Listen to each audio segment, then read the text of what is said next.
Okay, I'm going to go ahead and get rolling here. Welcome everyone. Thanks so much for attending our webinar on how to build relationships with sponsors. Finding event sponsors can be pretty intimidating, and Joanna has a few some awesome tips to share with us today. Before we get started, let me introduce myself. I'm Sarah Sebastian, and I'm part of the team over here at QGive, and we're all about helping nonprofits earn more money, whether it's online or through outlets like sponsorships. And we focus on online fundraising and how to do it well. But online fundraising is just a part of what goes into a successful campaign, as I'm sure you all know. And I know we've got a number of QGive clients here with us. We're excited to see you. And if you're not a QGive client, everything Joanna is about to share will help you too. And I can always get in touch sometime, or you can always get in touch with someone at QGive if you want to learn more about the online fundraising side of things. Let's see. We are going to be recording this webinar. We'll send a copy after the webinar is complete, and you'll get a link to the recording on Tuesday. And we'll also include all of the resources that Joanna mentions today. If you have a question, there will be a question and answer segment at the end. If we have time, you can submit questions to us using the chat box. And with us today is Joanna Hogan, who is the mind behind strategicfundraisingcoach.com. If you've ever wanted to take your relationships with your event sponsorships beyond the boring bronze, silver, and gold level kind of sponsorships, you're in the right place. Joanna, I'm going to go ahead and turn it over to you. Let me go ahead and make you a presenter, okay? Okay, sounds good.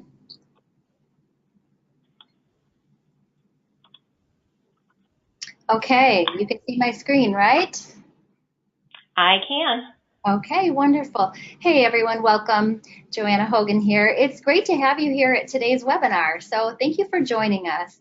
I'm from Grand Rapids, Michigan, and for those of you on the call, I want you to know I've been in your shoes if you are a sponsorship seeker. I vividly remember staring at a sponsorship packet I had put together for our season of professional shows at the Forest Hills Fine Arts Center. It was really standard. It had the different levels with benefits outlined under each one. You know, the more benefits the sponsor received, then the more money they would pay. So in my case, it was like for $2,500, you get some tickets and some signage. For $5,000, they got a playbill ad too. And for $10,000, they got more tickets and more signage. And for $15,000, I think they got a VIP reception. I don't remember all the details. This was quite a while ago.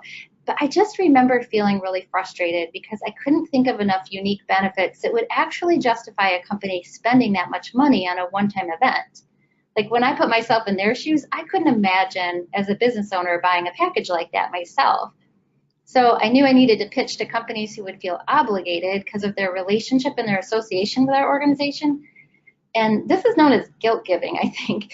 It's just really awful. Selling something that you don't believe is worth it isn't a lot of fun. And it's not that I didn't believe that sponsorships weren't a good thing. They are, but it was just kind of like I didn't really believe that what I was selling was worth what I was charging. But when I changed my approach, and it started with changing my mindset first, and then I dropped the one-size-fits-all packages, everything changed. Seeking sponsorships became fun and energizing and really rewarding. And afterwards, I couldn't imagine going back to the old way because it didn't work. And I really never want to feel that way again. It wasn't until after years of training and mentorship and years of experience that I've decided to start teaching on this subject. And it just is something that a lot of people struggle with. So I'm really glad you're here today. And I'm happy to answer questions at the end of the presentation, but I'm hoping that you will get a lot out of this next 45 minutes or so. So if you're feeling stuck and you're selling sponsorship packages that might lack imagination or originality, or maybe if you just want to be more strategic with your sponsorships and raise more revenue, I want to assure you you're in the right place. So I'm going to share actionable strategies that you can put into place right away. So let me just get my slide clicker here. Okay. And here's a picture of the Fine Arts Center so you can just kind of see where I was talking about. And this is my little statement here, just to remind you that I am going to try to provide a lot of value in this short period of time. I started my coaching business because I remember what it feels like to be new to fundraising and selling sponsorships in particular. It's those early memories that motivates me to help people become successful and to help change their perspective and their approach. Excuse me, you know, we all have our reasons for why we do what we do. So on a personal note, I thought I'd just share with you a couple of pictures about the people in my life. These are the people who inspire me every day to make the world a better place. So this is me and my husband, Dennis, and in our free time, we love to go running, and I love to play the piano and compose music. We also have 7 sons. So yeah, you heard that right. Let me put that picture up here. We have a big family.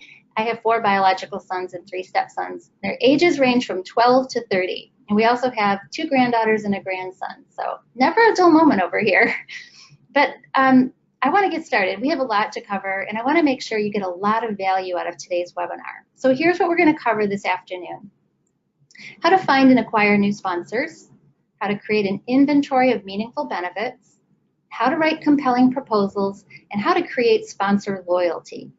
Now, before we dive in, it's really important to step back and look at the big picture. So first, we're going to consider our mindset. And that means thinking about how do we think about money and how do we think about our sponsors. And actually, it kind of begins with how do you feel about sponsorship and philanthropy? Do you understand the difference? The sponsorship is getting something tangible in exchange for money, and that's what we're going to focus on today. Philanthropy, however, is motivated by altruism. So there's no material reward in exchange for the donation. So corporate philanthropy is usually managed by the company's foundation, whereas corporate sponsorship usually falls within the Department of Sales or Marketing. Now, there are, of course, hybrids, which are a mix of the 2 types of giving, but it's just really important for you to understand the difference. Also, we've got to start thinking about our sponsors as partners. So that means going from having transactional relationships with your sponsors and developing genuine relationships with them. So you know you're in a partnership when both you and the sponsor are sharing the responsibilities and the risks and the commitments. And in a true partnership, your relationship's authentic and your work together is collaborative. So there's also this myth that we sometimes believe that money is scarce and we're all in competition for the same dollars and there's not enough to go around. But we can't afford to believe that myth and have a scarcity mentality. So the fact is there's been steady growth over the past 10 years in sponsorship spending, and I believe the future is bright. So as you can see on this slide, let me get this up here. There we go. More than $24 billion is spent on sponsorships each year in North America alone. That's a 4.5% increase from last year. And there's been a similar increase globally with sponsorship spending now at $65.7 billion. So most importantly, throughout this whole webinar, I want you to remember that sponsorship's about meeting the needs and goals of your sponsor and helping to solve their problems. So whether they're trying to boost sales or improve brand recognition or enhance their image, they have a problem they have a problem to solve or a goal to reach, and they're using sponsorship for that very reason. So I just want to check in with you guys real quick about your mindset. I want you to put in the chat box, if you can, like a yes or a no. Do you feel like you need to embrace this new mindset, or have you had it all along? I always like to see where people are at, and I'm wondering, Sarah, if you can give me a hand with just, I'm not seeing the box that I'm normally seeing, so maybe you can share with me what kind of response we're getting. Can you see it there? Okay, looks like it might be by myself here. Okay, I'm sorry I can't see your responses, so I'm just going to go ahead and move forward. But, you know, it's why we're, I guess what I want you to understand is that if you need to change your mindset and think about things differently, that's totally okay. That's what we're here for. But if you've already got the right mindset, then good for you, because that's really the first step. So now let's talk about finding and acquiring new sponsors. So it first starts with knowing your attendees and then researching your prospective sponsors. So to get better results, it's really important that you understand that your attendees are your greatest asset, because companies are using sponsorship to connect with their target market. So if you can demonstrate that your attendees match their target market, then the opportunity to engage and build relationships with your attendees is going to be really highly valuable to them. So here's the question: how do you know if your attendees match their target market? Well, you've got to know your attendees really well. So that means knowing the demographics, such as age and race and location and employment status. But you also need to know the psychographics. What are their values, their attitudes, their interests, and their lifestyles? So like, what do they struggle with? What brands do they buy? That's a really good question, by the way, to ask yourself when you're trying to think of a new sponsor. Then you can seek out companies that are meeting their needs. Because if you know what their attitudes are, what their lifestyle's like, what problems they have, and then what companies are trying to solve those problems, then you seek out the companies that are meeting their needs and trying to solve their problems. So it just kind of helps you make that match. Now, a lot of companies are really good at this. They actually have an avatar or a persona, and that's a fictional character that they use to describe their target market. So an avatar is just a snapshot of the audience they represent. It's not intended to describe all the members of that group, but I encourage my students to create an avatar of their event attendees. And that's not really easy, so I show them lots of examples and walk them through the entire process. But I don't have time to go through all of that in a webinar, but I do want to share some of the free online sources that are available for you to get this kind of data on your attendees. So I'm going to wait a few seconds after you write these down, give you a chance to write them down anyway. This is the United States Census, census.gov. They have all kinds of information about the demographics of specific communities broken down by state and metro area and town and zip code. And then there's this site called ESRI, Zip Code Lookup. And it's a free tool that provides information about lifestyles and consumer preferences of people by their zip code, including even favorite restaurants and stores and media outlets. And then there's this Pew Internet and American Life Project. It's a great place to find consumer preferences related to the internet and social media and mobile technology. So I hope you had a chance to jot those down because they're really great online resources to help you get more data on your attendees. But I'd also like to encourage you to do surveys and focus groups. And just the other day, someone gave me a really good idea I want to mention. She was at a TEDx event, and she said, it was like one of those TED speaking events, and she said they had boards on the wall. They had questions on the wall, great big ones, and you would go and answer the questions. It was kind of like an activity for the attendees as they arrived. And so they were collecting data and asking these great questions right then and there on the spot. So that's kind of a neat idea. But surveys work well, focus groups work well, and then you've got these online resources as well. So to attract the right sponsors, you not only need to know your attendees really well and go after sponsors who share the same target market, but you also need to research prospective sponsors before you ever approach them. So research is a really important topic. I'd love to go deeper with this, but sponsor categories, there's so many different sponsor categories you can look into that are really hot right now. But the bottom line is before you go ever see a sponsor, you want to do research and find out, who's investing in what type of events, which categories are really hot right now for sponsorship. And even though, we can't get too far into it, I want you to know what my number one tip is, like the most important thing you've got to find out, and that is what would they like to accomplish with their sponsorship dollars that would be meaningful to them. Really, that's just a really, really important question. It's a mindset shift. So instead of looking at things through the eyes of your organization, look at it through their perspective and try to figure this out. What would they like to accomplish with their sponsorship dollars that would be meaningful to them? Now, and part of doing great research is knowing what to look for, but also what questions to ask. So here are a few suggestions. Look at their brand. What does it stand for?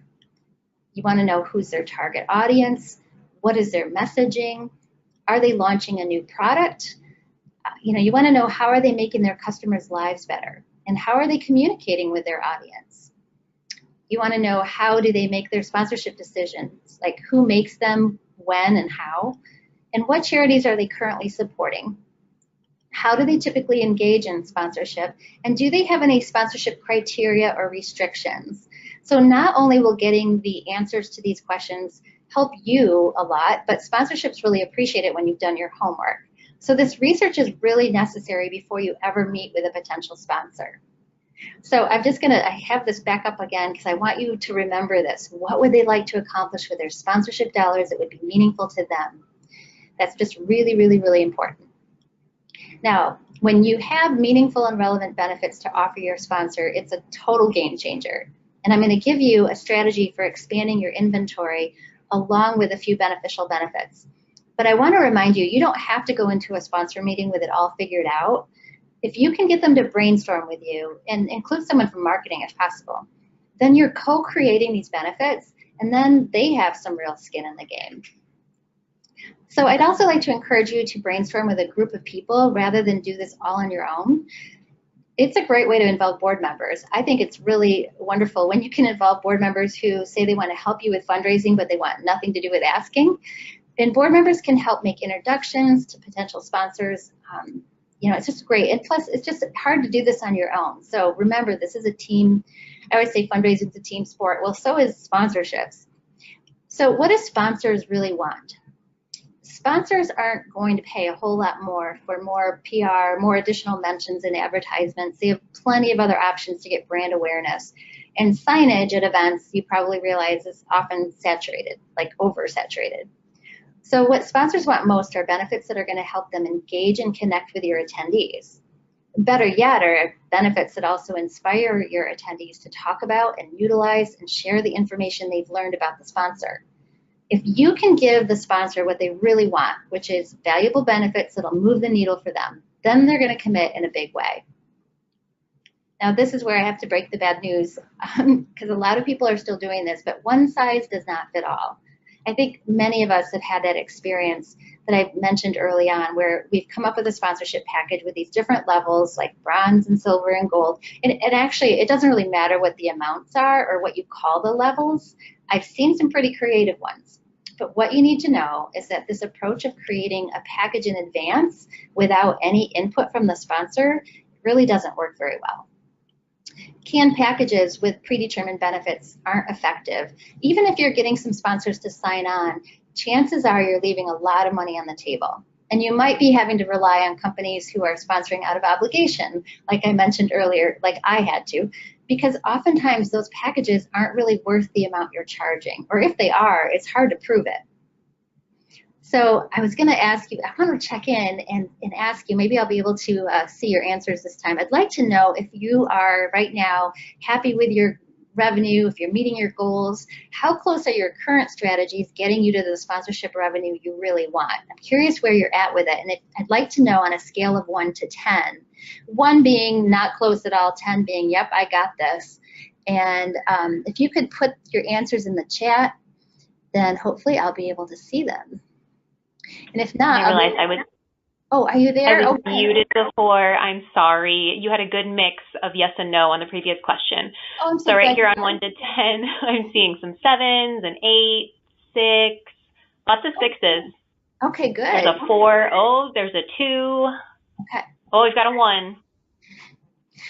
Well, then you're in luck if you've got a low number, because I can help you get unstuck and get the traction you need. And good for you. If you're doing really well, and I hope there's still things in this webinar you're going to get to help you take it up to the very next level, because we're always trying to do better, right? Okay, so let's talk about beneficial benefits. The best benefits of all not only meet the needs and the goals of your sponsor, and they bring in the revenue, of course, that you need, but they also enhance the attendee's experience. So as you brainstorm new ideas, think about your attendees as they participate in your event. Put yourself in their shoes. What are they going to experience from the time when they arrive on site to the time when they leave the event? What's great about their experience that could be made even better? What is challenging or a barrier for your attendees? And what could a sponsor do to provide a better experience? What could a sponsor do to make it less of a challenge? The more you can position your sponsor as helpful and thoughtful, then the more they're going to matter and be appreciated by your attendees. So I thought I'd give you a few examples of some beneficial benefits. So to spice up a mundane aspect of an event, perhaps your sponsor creates an interactive game component, maybe trivia or scavenger hunts, quizzes or leaderboards, which can be used to encourage specific behavior with rewards that encourage participation and even competition. This could be used to drive traffic to a sponsor's booth. To make the event more convenient, here's an idea. Perhaps your auto sponsor provides valet parking. They could leave a small gift inside the car or an invitation to a dealership event. And it depends, of course, on the type of event you have, but maybe potential customers could experience the cars in a low-pressure, fun atmosphere. Or maybe the kids could climb in and take selfies with the family and share them on social media, or even take test drives. So that's an example. To make your event more memorable, maybe the sponsor provides a branded photo zone where your guests take selfies and videos and can post them directly online. Now, there's a link, of course, between how amazing your event is and how many people are going to want to take group shots and selfies to post on social media. The better the event, the more people are going to want to share their experience. But if your event's business related, your sponsor could provide professional headshots and email the photo to the attendee afterwards, capturing their contact information. Or here's another one. Perhaps your exclusive restaurant partner, let me go here. This is the logo of the one that I had. Your exclusive restaurant partner provides a catered reception, either for your VIP attendees or maybe to thank your sponsors. The reason I have the Bonefish Grill logo up here is because when I worked for the Fine Arts Center, my patrons were able to sign up for pre-show dinner reservations at the Bonefish Grill when they were buying their season tickets. So Bonefish provided the catering for all of my VIP receptions on show nights. They also did a complimentary reception when the season was over so I could thank all my sponsors. And of course, they paid for this opportunity. Now, banner ads, especially in mobile apps, are just, well, of course, in mobile apps, so that's where you get banner ads. But they're basically, a really good way to increase brand awareness for the sponsor. So if a sponsor wants to share a special offer, they've got push notifications and alerts they can use that's going to deliver a timely message to the attendees. Surveys and interactive live polls allow sponsors to connect with their audience in the moment. And a sponsor could even craft a pre-recorded audio tour. So the opportunities for creative benefits, they're endless when you have a mobile app. And that's something I really love. I just think you could actually probably cover the cost of a mobile app just by signing on an event app sponsor. Now, one thing I don't want to forget to tell you, those are just a few ideas. I have a lot more I could share. But the most important thing that I want you to remember is that exclusivity is really, really important. I think it's ranked one of the most important benefits a sponsor can get. And it's because the sponsor then, well, first of all, it means the sponsor is the only company within its category that has a relationship with the event. So this is really appealing to sponsors. It limits their competitors' access to your attendees. And, it always increases the value of a sponsorship deal. So even if you can't offer full exclusivity, I suggest you try to create some type of separation or elements of exclusivity, such as a title of an event within an event. Now, I have an exercise for you to try later on with your team. Maybe it's your event committee or your board or whoever you can pull together to brainstorm. I suggest you make 2 lists. One being, what are all the best things about your attendees' experience at your event? And how can the sponsor make the good stuff even better? So how can you add value to the attendees' experience? What would they like to see more of or know more about? And then the other list is, what are the worst things about your attendees' experience at your event? And how could a sponsor fix or reduce the worst stuff? And don't stop there. There's opportunities before and during and after the event to create meaningful engagement in an interaction. Okay. We're going to talk about writing compelling proposals now. So there are 2 types of proposals, and we're going to talk about the 2 different types, and I'm going to give you some tips and some guidelines on content and structure, and I'm going to tell you how to avoid the most common mistakes. So in some cases, you're going to be asked to submit something before you even have a chance to get a face-to-face appointment, and if that's the case, you need a proposal brief. A proposal brief is short and sweet. You want to introduce yourself and tell them why you're reaching out. Tell them about your event and most importantly about your attendees. So you want to explain that you work with sponsors to create custom and meaningful benefits that are going to help them achieve their goals while improving the attendees' experience. And then finish by letting them know that you're going to call on a specific date to determine if a meeting can get scheduled. A full proposal, that contains everything they need to finalize their decision and to commit. So this is where everything comes from that one-on-one meeting that you had with them and you put it in proposal form. So essentially, the best ideas that you came up with during your meeting are going to form the core of your proposal. Now remember early on how I said the most valuable asset you have is your attendees? Well, that really does need to be the primary focus of your proposal. It's not as much about your event and your organization as it is about how can you help them achieve their goals by helping them connect and engage with their target market.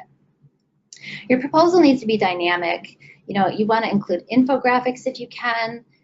This may seem minor, but someone needs to proofread it, because even if you're you think you've got it all done. We've all had that experience where we think it's perfect and then we realize we didn't see a glaring error. So be sure someone else proofreads it. And then if you're pitching a title sponsorship, don't use their logo without their permission. Now, here are some common mistakes when it comes to proposals. Information overload is the #1 mistake. They really don't need your annual report or tons of background information. They're really busy people and it's not going to get read. And then the one-size-fits-all packages. I've said this before, but it really does bear repeating. Canned packages with predetermined levels are not efficient and they're not effective. And then unsolicited proposals. Get the meeting first and then talk about developing a mutually beneficial partnership. And then get invited to make a pitch or submit a proposal.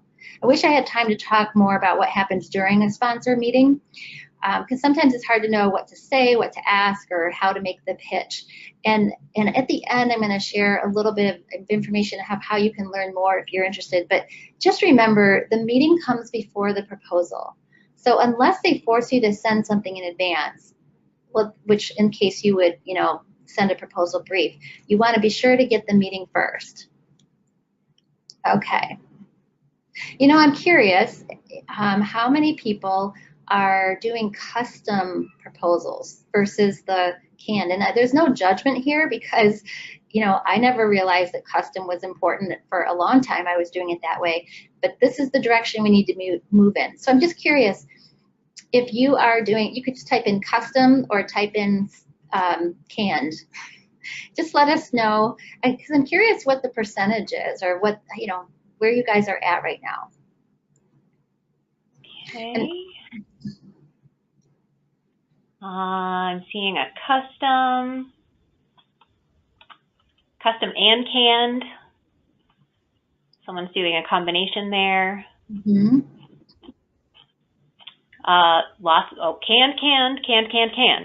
Canned. Okay. And I have seen some canned packages where then at the end they say, we can do custom if you wish. And that's a good effort. But I would say, if you're doing if you have a lot of sponsors, you obviously can't suddenly do custom for everybody. But I would try to take your top few, or at least your top 1 or 2, and go to them differently. Go to them without bringing anything and talk to them about doing something custom. And I'm going to talk a little more about that. But, I think I said earlier, involve someone from the marketing team, go there and you bring some beneficial benefits that you've got to offer after you've done that strategizing and you've expanded your inventory. But rather than bring something where you've got it all figured out, you think, instead go to them with an open mind and go to them with really, really good questions. You're going to walk out with a much better idea of not only what kind of benefits would help them achieve their goals, but you'll have a better sense of how much are they able to spend and what kind of package are they looking for, instead of saying, if you give us this, we'll give you that. All right, we're going to talk next about creating sponsor loyalty, because this is really great. This is all about focusing on maintaining and deepening the sponsor relationship. And it's important because there's often a lot of excitement at first, when a sponsorship's secured, but then we get busy and we can neglect them. And when communication stops or it's really limited, then the relationship becomes transactional. And that's not a good strategy for building loyalty. Now, keeping in touch, not just when you need something, is really important. We hear that a lot when it comes to donor relations, but the same principle applies when it comes to sponsor relations. It certainly does take a little more work to be relational, but it's nowhere near as overwhelming as you might think. And I'm telling you, the time you put into these relationships will pay you back many times over. So instead of one-time sponsorships that you have to go after every single year, you will have committed partners who provide long-lasting support. And one way to skyrocket engagement is to involve employees. So when you can get a sponsor to involve their employees, there's a much greater likelihood that their sponsorships is going to go deeper. It's going to endure and be successful for the long term. When employees are excited because they get to volunteer and attend or participate in a VIP experience, they're going to feel positive and grateful to their employer. In fact, studies have shown when companies support causes, it boosts morale and increases productivity and job satisfaction. And it also increases emotional attachment to the employer. And I have found too that sometimes those employees then become supporters individually. All right, 360-degree feedback. So another way to increase communication and build a genuine relationship is to ask your sponsors for feedback and for advice and for introductions to other potential sponsors. You really want to utilize them because they're influencers and probably well-connected people. Surveys are great, but I like to get my feedback face-to-face whenever possible. It gives us the opportunity to thoroughly discuss what went right, what could have been better, and then discuss plans for next year. So I usually hear a gasp when I get to this part. Excuse me. I usually hear a gasp when I get to the fulfillment reports because everyone's exhausted once the event's over, and that's why you don't start talking about a fulfillment report after the event. That's, you don't want to start working on it at that point, but you begin compelling the information at the start of the relationship and enlist the help of other people on your team. Because fulfillment reports are not icing on the cake anymore. They're pretty much expected, at least for the larger sponsors. And it's really important that you deliver them within a week or two after the event's over. I suggest including a personalized note of thanks from the CEO or the event's chairperson. Because it's really, a fulfillment report's all about demonstrating accountability, spelling out the initial objectives and what you did to help them meet those objectives. And then, it's a custom report. So if you've got pictures, especially of the sponsor's signage or the sponsor's activation, whatever they did, by all means, you want to use those. Now, I have found in other trainings that I've done that a lot of people haven't been familiar with fulfillment reports, didn't really know that they've been expected. That's okay, now you do. But I am curious how many people are doing fulfillment reports right now, or some variation of that. How about yes, if you are, that's right, I created a poll, so you can actually answer one of these questions. Either I have never heard of fulfillment reports before, I'm aware of them, not been doing them. Sometimes you create fulfillment reports, or maybe you're creating them regularly. Choose the answer that is most appropriate for you. And then we're going to see how this comes out. Okay, right now we're hovering at around 50% have never heard of fulfillment reports before. Okay. 14% are aware of them but have not been doing them. 30% say that sometimes they create fulfillment reports, and 8% say that they create them regularly.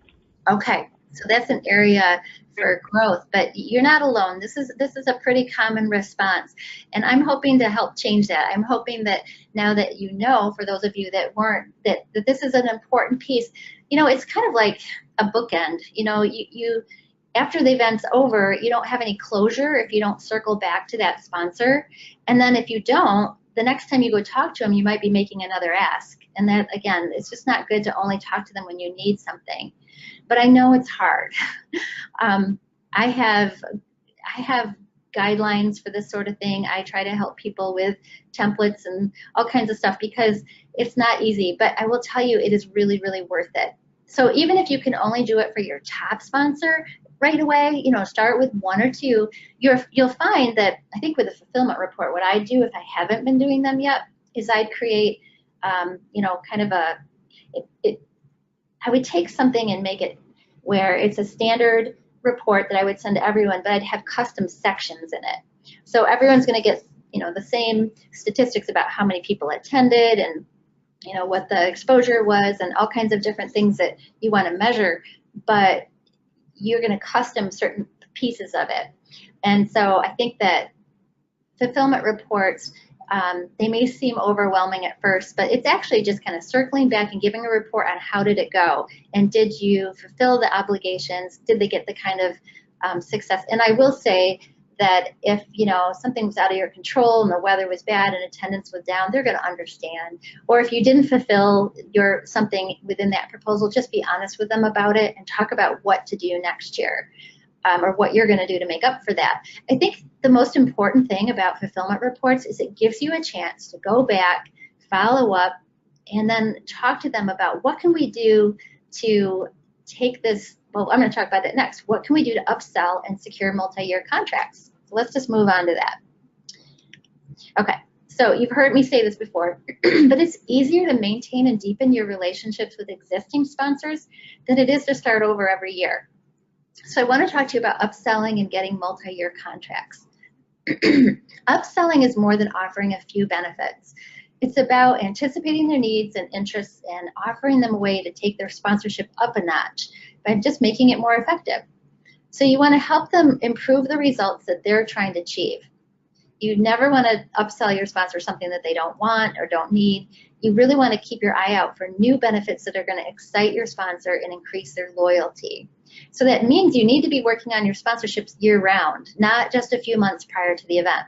And there's many reasons for this. First, you should be contacting them when they're doing their budget, and that budget cycle is not going to be the same for every company. So timing is really, really important. And then, being sensitive to their timing. And then secondly, you want to give them lead time so that they can maximize their sponsorship benefits. There may be some promotion and other things that they want to do over and above what you're doing. And there needs time for that. And then third, genuine relationships just take time anyway. You don't want to be talking to them just when you need something. And so to build a relationship, you want to be doing that year round. And so I find that it's important to schedule time on my calendar for relationship building, because if I don't schedule it, it's not going to happen. Just to remind myself, or maybe if you're using software that you can just put in triggers that say, in 3 months, I'm going to reach out and, I just thought of something I should share. If you're not aware of this, there's Google Alerts.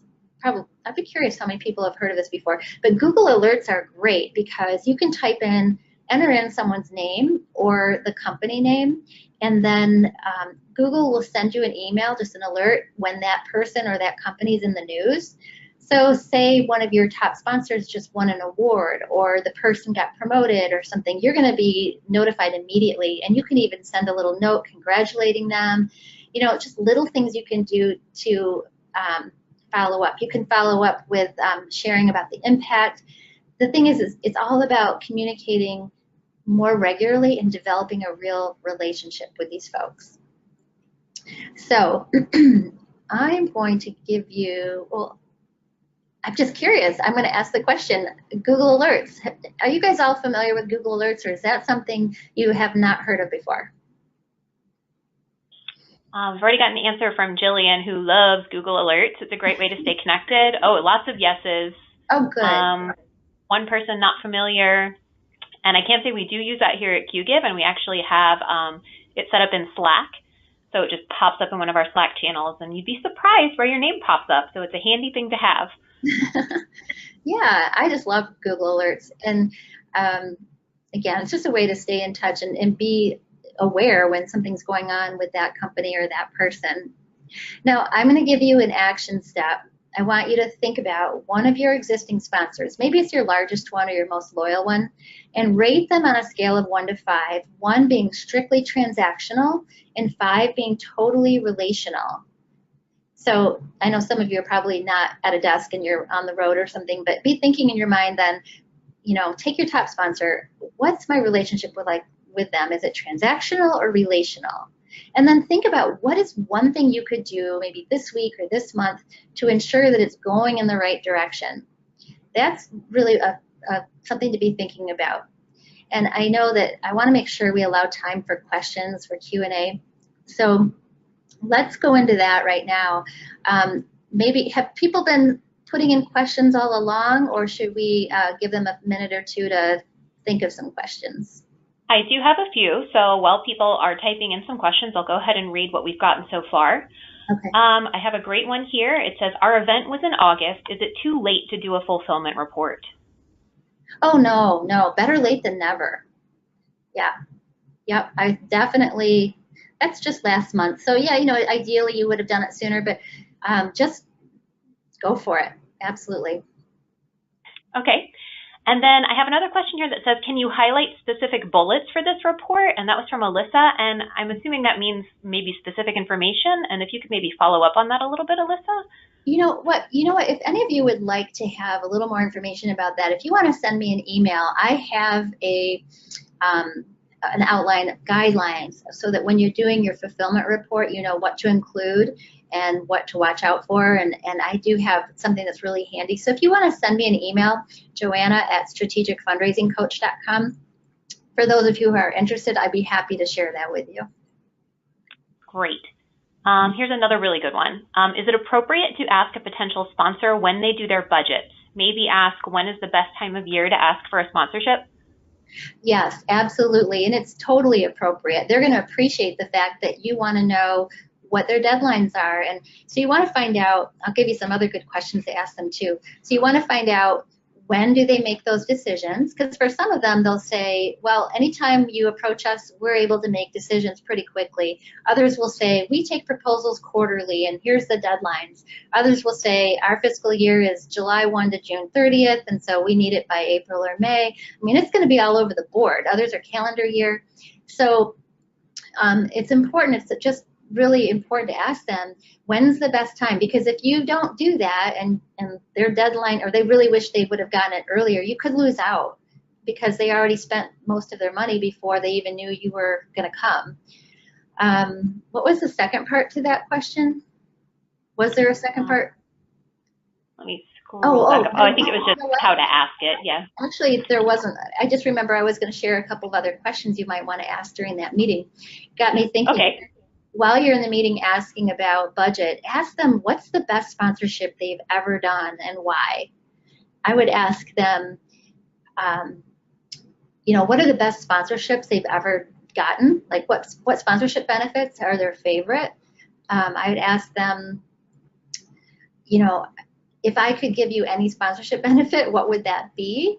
You want to find out, what are they trying to accomplish? And then, if you could help them connect and engage, what is it they would like your attendees to know and understand?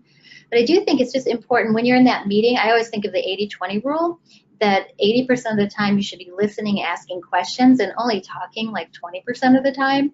Ask really, really good questions so that you get the information you need.